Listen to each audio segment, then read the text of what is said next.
malam, saya Oki Sanjaya dari Prodi Sistem Informasi. Di sini saya akan mengerjakan tugas 3 dari mata kuliah pemrograman berbasis desktop ya. Untuk tugas 3 ini kita diminta untuk memiliki tiga indikator yang untuk hasil belajar mahasiswa. Untuk tugas 3 ini kita akan mengerjakan diminta untuk membuat program Java yang digunakan untuk manajemen restoran. Program ini akan mencakup berbagai konsep pemrograman berbasis objek yang telah dipelajari. Yang pertama, kita disuruh buat kelas abstrak menu item yang menjadi kelas untuk semua menu item di dalam restoran. Kelas ini memiliki atribut string, global, kategori. Didefinisikan metode abstrak atau tampil menu yang akan digunakan untuk menampilkan informasi tentang item menu. Yang kedua, buatlah tiga kelas turunan dari menu item, yaitu makanan, minuman, dan diskon. Untuk kelas makanan dan minuman ada subkelas lagi, yaitu menu item yang harus memiliki atribut tambahan yang sesuai dengan jenisnya, misal jenis makan atau jenis minum. Diimplementasikan metode tampil menu untuk menampilkan informasi khusus tentang makanan dan minuman. Untuk kelas diskon adalah subkelas dari menu item yang akan digunakan untuk menerapkan diskon khusus pada menu. Kelas ini harus memiliki atribut diskon double dan mengimplementasikan metode tampil menu untuk menampilkan informasi tentang diskon yang ditawarkan. Yang ketiga, buatlah sebuah kelas menu yang akan digunakan untuk mengelola semua item menu dalam restoran. Kelas ini harus memiliki atribut berupa sebuah array list untuk menyimpan sebuah item menu. Yang keempat, buatlah kelas pesanan yang akan digunakan untuk mencatat pesanan pelanggan. Kelas ini harus memiliki atribut berupa array list untuk menyimpan item-item yang dipesan oleh pelanggan. Yang kelima, mengimplementasikan konsep inheritance dengan benar di antara kelas ini. Yang keenam, mengimplementasikan konsep encapsulation dengan membatasi akses ke atribut kelas. Penggunaan pengecualian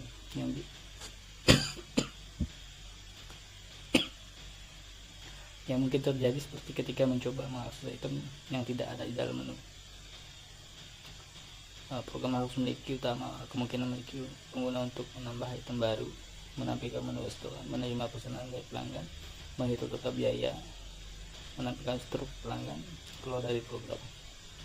9. Implementasi operasi I/O dalam operasi file untuk menyimpan dan membuat daftar menu di sebuah file teks, dan juga menyimpan struk pemesanan pelanggan membuat file teks. 10. Gunakan struktur keputusan pengulangan sesuai dengan kebutuhan seperti saat mengambil menu dan memproses pesanan. Durasi maksimal 15 menit. Jadi kita langsung ke prakteknya aja saja. Di sini saya sudah membuat file yang diminta, yaitu diskon, makanan, manajemen restoran, itu yaitu file main. Saya ganti menjadi manajemen restoran. Setelah itu menu, habis itu menu item, habis itu minuman, setelah itu pesanan. Untuk kelas pesanan, karena itu saya akan menjelaskan tentang file diskon. Di sini kan kelas diskon itu inheritance kelas diskon. Habis itu item kita menggunakan repeatable percent diskon. Habis itu menggunakan override yang tadi diminta, dan di sini juga digunakan override. Setelah itu untuk file makanan, di sini karena kita menambahkan jenis makanan juga di sini, jadi kita harus memasukkan override juga di sini. Setelah itu minuman. Kalau untuk kelas minuman ini kita tambahkan lagi untuk private string jenis minuman, kita masukkan perintahnya di sini. Dari untuk namanya apa, harganya berapa, dan jenis minuman yang diminta. Setelah itu untuk menu, ini menu untuk kelas menu yang menyimpan array list untuk tampilan menu, daftar menu restoran. Habis itu yaitu ini perhitungannya. Untuk operasi file simpan, sini dia public point, simpan file untuk file menu. Setelah itu masuk ke operasi file muat, lanjut untuk ke menu item. Di sini dia kelas abstrak yang tadi diminta, menu item. Jadi kita membuat 3 di sini, nama, harga, dan kategori. Kita menggunakan end calculation. Setelah itu metode abstrak untuk polymorphin. Langsung kita jalankan aja aplikasi kita di sini.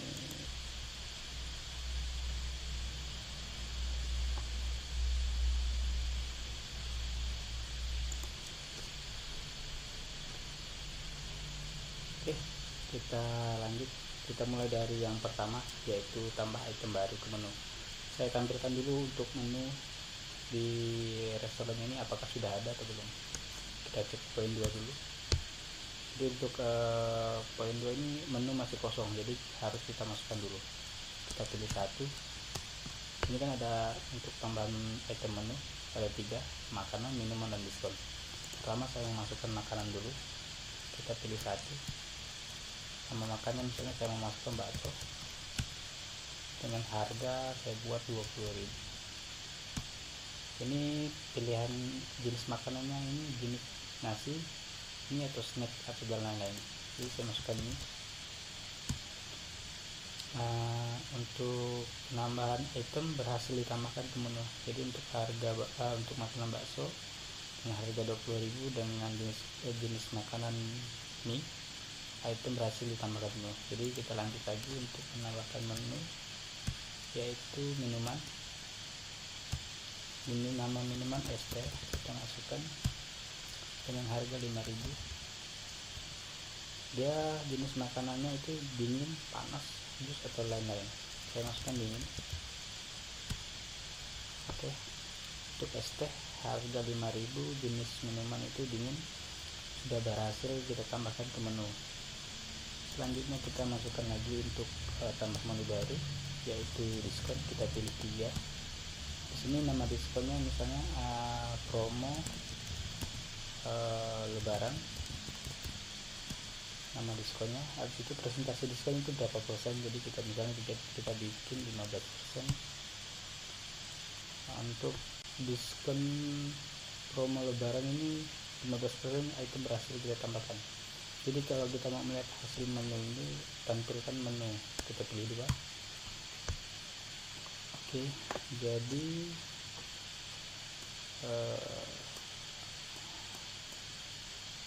daftar menu ada 3 yang kita masukkan tadi. Yang pertama itu bakso, kedua es teh, dan ketiga promo lebaran. Setelah itu kita menerima pelanggan, misalnya terima pesanan dari pelanggan, kita pilih 3. Misalnya pelanggan ingin memesan bakso, kita pilih 1. Jumlah bakso yang dipesan, misalnya kita pesan 2.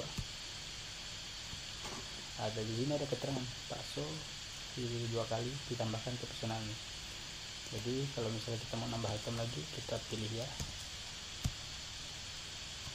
Misalnya kita mau pesan es teh dulu, es teh ya, kita pilih 2. Jumlah ingin dipesan 2. Oke, berhasil.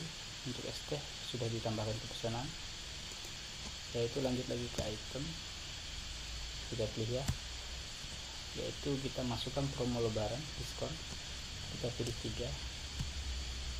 Diskon sudah berhasil kita terapkan. Habis itu apakah kita ingin menambahkannya lagi? Kalau misalnya tidak, langsung end saja. Maka kembali ke menu utama. Setelah itu mau menghitung total biaya pesanannya, kita pilih 4. Oke, di sini tampil ya, dia hanya menampilkan total saja. Tapi kalau misalnya ingin menampilkan struknya, kita pilih 5. Oke, di sini ini struk yang dipesan, struk 1 ini kita buat dengan tanggalnya juga. Tadi yang dipesan adalah bakso 2 40.000, es teh 2 10.000, subtotal itu adalah 50.000. Diskon promo lebaran 7.500 karena 15%, jadi total 42.500. Setelah itu terima kasih atas kunjungan Anda. Struk berhasil disimpan ke file struk 1 di sini. Jadi coba kita klik, ini tampilannya seperti ini dia. Untuk struk 1, untuk menu yang tadi kita tambahkan, menu TXT makanan bakso ini minimal es teh 25.000 ini, diskon promo lebaran ini 15%. Oke, kita bikin satu lagi ya, kita bikin 2.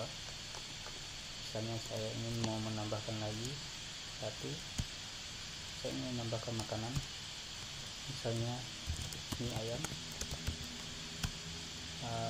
harga 15.000, kita masukkan ke mie.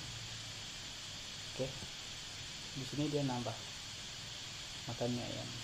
Jadi di menu TXT yang tadi kita bikin ini nambah harga otomatis. Jadi kalau mau kita tampilkan menu TXT 2, tadi ya sama seperti yang di atas menu TXT. Ini yang di terminal. Setelah itu misalnya kita mau pemesanan lagi, misalnya kan ini struk 1 ya, kalau misalnya ada pesanan kedua dia akan membuat struk 2 TXT. Coba kita buat ketiga, misalnya dia mau pesan 4-nya ya, ini 1 ya. Misalnya dia mau nambah lagi es teh 2 1 dengan diskon 3 ya. Oke, sudah berhasil. Tidak. Oke, langsung kita pilih 5 untuk menyimpan sama menampilkan struk. Nanti otomatis struk yang di sini akan bertambah jadi struk 2. Ini dia ditambah dan tampilannya seperti ini dia. Oke, nomor 2 karena ini pesanan yang kedua, tanggal pemesanan dan dengan jamnya juga, mie ayam dan es teh. Di situ ada promo 15%, jadi 17.000. Sekian dari saya, Oki Sanjaya, untuk praktek tugas 3 mata kuliah pemrograman berbasis desktop. Terima kasih.